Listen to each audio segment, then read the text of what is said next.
प्रेमानंद के भक्तों के लिए ये वीडियो एक सदमा जैसा हो सकता है। अगले कुछ मिनटों में तुम्हें कुछ ऐसा सच सुनने को मिलेगा जो तुम्हें सोचने पर मजबूर कर देंगे। पहले शहीद प्रेमानंद जी महाराज से मिलने गया था, मैंने हमको जान से मारने तक की धमकी दी है। प्रेमानंद महाराज का वो इमेज जो तुम्हारे दिमाग में बनी हुई थी उसमें एक नया पर्सपेक्टिव ऐड होगा।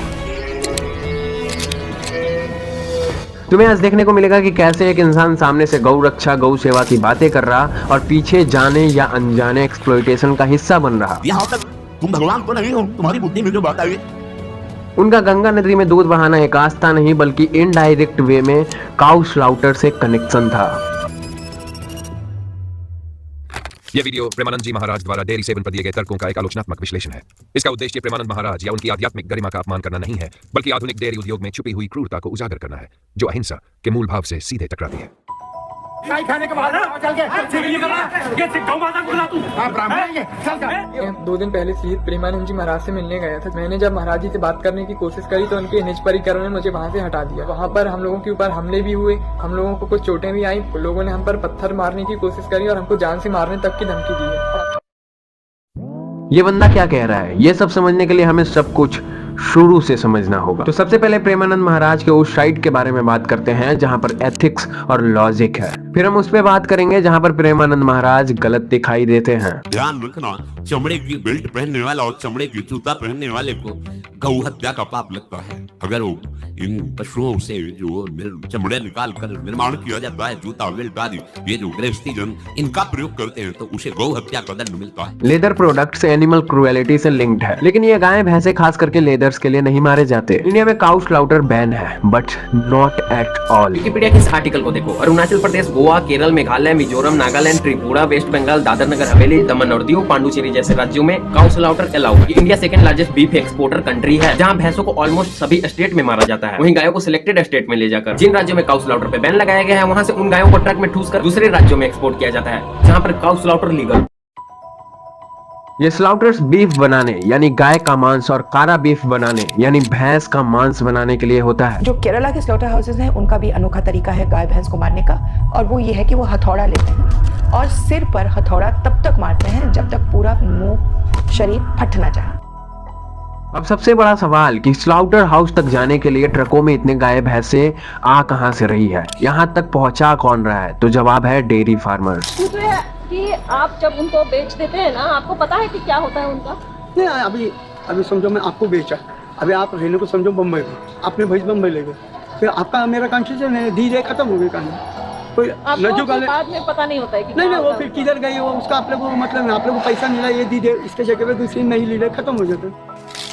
जब गायें दूध देना बंद कर देती है तो इन डेयरी फार्मर्स को जरा भी फायदा नहीं होता और ये इन्हें बेच करके पैसा कमाते हैं, और ये बात प्रेमानंद महाराज को अच्छे से पता है। दूध नहीं देती या बैल है, सांड है, उनको ऐसे खुला छोड़ा जाता है, उसकी दृष्टि पार्थिव रुपये पर है, ना कि धर्म पर है, ना कि शरीर स्वस्थता पर है, ना कि भगवत प्रसन्नता पर। और हाँ, यही एक रीजन है कि आए दिन सड़कों पर गायें कचरा खाते दिखाई देती है जबकि भैंस नहीं दिखाई देते, क्योंकि भैंसों को मारना लीगल है, उन्हें तुरंत मार दिया जाता है। गाय के केस में थोड़ा कॉम्प्लेक्सिटी बढ़ जाती है। काफी गायों को काटा और काफी को ऐसे ही छोड़ दिया, क्योंकि कहीं लीगल है तो कहीं इलीगल है, कहीं इलीगल जगह से इलीगल तरीके से इम्पोर्ट होकर के लीगल जगह पर एक्सपोर्ट हो रही है। और ये बात केवल बूढ़ी गाय भैंसों पे नहीं बल्कि नर बछड़ों पे भी अप्लाई होता है, क्योंकि डेयरी इंडस्ट्री में नर बछड़े दूध नहीं देते और न ही खेती बाड़ी में अब बैल या सांड यूज होता है, इसलिए इन्हें भी काट या फिर छोड़ दिया जाता है। फैक्ट्रीज में तो जन्म के साथ ही नर बछड़ों को मार दिया जाता है, क्योंकि यहाँ दूध मशीन से निकाली जाती है। और ऐसे ही आवारा छोड़े गए गायों के लिए प्रेमानंद महाराज कुछ ये कहते हैं। धर्म का लोप हो जाना। अगर एक गाय एक बछड़ा आंगन में बछड़ा कूद रहा है और गाय के गोबर से लिपा हुआ आंगन है और गौ के दूध से भगवान का भोग लग रहा है तो सारे बिंद नष्ट हो रहे हैं। लोग जान नहीं पा रहे हैं, लोगों की स्वार्थ बुद्धि हो रही महाराज, इसलिए हमारी गौओं की दुर्दशा हो रही है। लेकिन गायों के काटे जाने या फिर छोड़े जाने का असली रीजन ये नहीं है, बल्कि इनके बढ़ते पॉपुलेशन है, और ये बढ़ा भी हम इंसान ही रहे हैं। अगर मैं 1 एकड़ जमीन पर 10 फीमेल गायों के साथ दूध का बिजनेस शुरू करूं तो मुझे सभी को प्रेग्नेंट करवाना ही पड़ेगा, नहीं तो मुझे दूध नहीं मिलेंगे। और अगले साल तक मेरे पास 10 नए गाय और हो जाएंगे, जिसमें से मान लो कि 5 फीमेल है और 5 मेल। मेल के साथ तो हम फिर से वो प्रोसेस नहीं कर सकते, लेकिन फीमेल के साथ करने के लिए उसको रेडी करेंगे। अब फिर अगले साल उन 10 गायों को जिससे मैंने बिजनेस स्टार्ट किया था उन्हें वापस से प्रेग्नेंट करवाना पड़ेगा, और फिर जो नए नए फीमेल काउ जाते हैं उनके साथ भी वही प्रोसेस करते रहेंगे। देंगे। और यही प्रोसेस करते करते अगले 10 सालों में मेरे पास 100 से 150 गाय या 200 गाय तक हो सकती है, जिसमें से हम मान लेते हैं कि हमारे पास 40% ही मेल काउज हैं और कुछ बूढ़ी गाय जो दूध नहीं दे सकती। अब इन सबको खिलाने और मैनेज करने का खर्च आपके मिल्क प्रॉफिट से 2 से 3 गुना ज्यादा होगा। साथ में हमारे पास जमीन भी उतना ही है, 1 एकड़। तो आप बताइए, गाँव के किसान या फिर आपके उस खटाल वाले भैया के पास गायों को छोड़ने या फिर बेचने के अलावा कोई ऑप्शन बचता है? मतलब दूध का धंधा बिना गायों के शोषण किए चल ही नहीं सकता। और यहाँ हर साल या फिर हर 2 साल पे गायों को प्रेग्नेंट करना इसलिए जरूरी होता है क्योंकि कोई भी मादा जीव बच्चे देगी तभी दूध देगी, जब तक कि उसका बच्चा दूध छोड़ के फूड खाना शुरू ना कर दे। साइंस के लैंग्वेज में इस सेक्सुअल एब्यूज को आर्टिफिशियल इंसेमिनेशन कहा जाता है। लेकिन सोचो अगर जो यही सेम चीज किसी इंसान के साथ हो। अब वापस उस बंदे की बात पे आते हैं जो मैंने स्टार्टिंग में दिखाया था।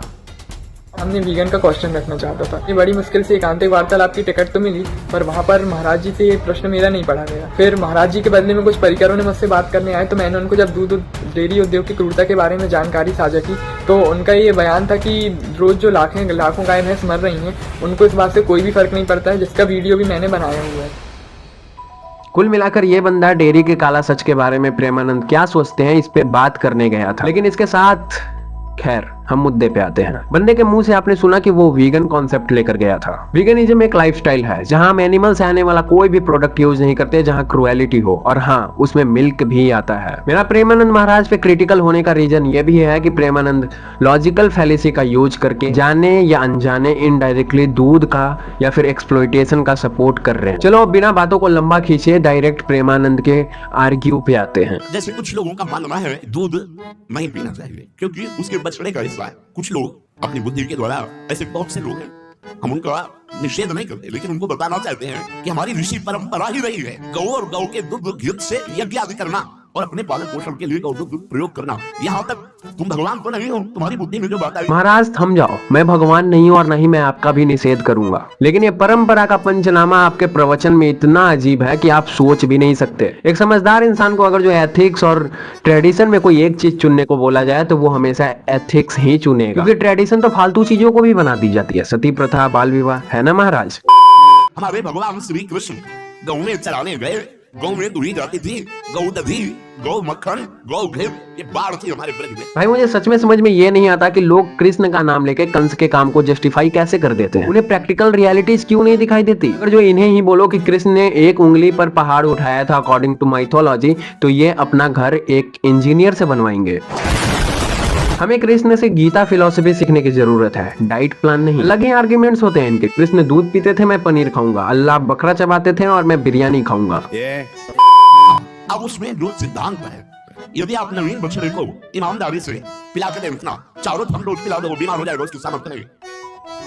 हाँ, अब थोड़ा आम इंसानों की तरह बात की महाराज ने। बछड़े को अगर जो पूरा दूध पिला दो तो वो बीमार हो जाएगा, इसलिए हम बीच में घुसेंगे और बचा हुआ दूध पी करके उस बछड़े की जान बचाएंगे। देखो बिना सर पैर की बातें सुनने में अच्छी लगती है बट प्रैक्टिकल नहीं होती। इस दुनिया में ऐसा कोई भी स्पीशीज नहीं है जो अपने बच्चे के अलावा दूसरे के बच्चे के लिए वो एक्स्ट्रा दूध बना रही, और ना ही कोई ऐसा स्पीशीज है जो अपने माँ के दूध के अलावा दूसरे की माँ का दूध पी रहा है उसको अपना माता बुलाकर। महाराज वो जो एक्स्ट्रा 2AB एक्स्ट्रा दूध आ रहा है वो ऑक्सीटोसिन नाम का इंजेक्शन या फिर सिलेक्टिव ब्रीडिंग जिसे हम जर्सी कहते हैं उसके थ्रू आ रहा है। हमने ऐसा ब्रीड कर रखा है, हमने उसके डाइट में ऐसे ऐसे दवाइयां, ऐसे ऐसे सप्लीमेंट्स, ऐसे ऐसे इंजेक्शन डाले हैं। और ऑक्सीटोसिन इंजेक्शन बहुत खतरनाक होता है, बहुत पेनफुल होता है।